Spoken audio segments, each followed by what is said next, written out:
အဲ့ဒီချိန်ကစပြီးဝက်ခဲကကိုတော့မမှတ်မိတော့ဘူး။အားကြောင့်လဲဆိုတော့သူ့ခန္ဓာကိုယ်ထဲမှာအားတမျိုးလုံးမဟုတ်ဘူး။အားတွေအများကြီးတိုင်းလို့ထိုးဝင်လာနေတာလက်ကလက်မဟုတ်တော့တယ်လို့မျက်လုံးဖွင့်ကြည့်လိုက်တော့ကဘာကြီးကတုံနေတယ်သူမလိုက်ချင်ဘူး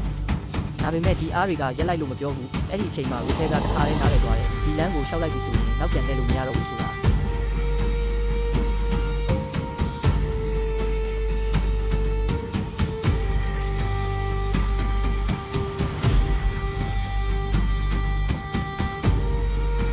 ထပ်ဘက်ကိုကြည့်လိုက်တဲ့အချိန်မှာပဲ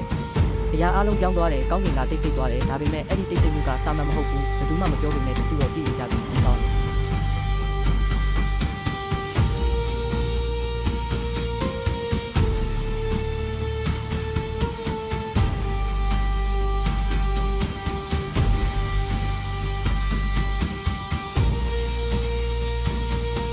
ဖြစ်တင်ဘူးဆိုတာကိုလူခဲကပြုံးသွားတယ်နှလုံးထဲမှာကြောက်ရွံ့မှုမရှိဘူးသူပြောလိုက်တဲ့စကားတစ်ခုကတော့တူတူလေးပဲခုမှစတာပါ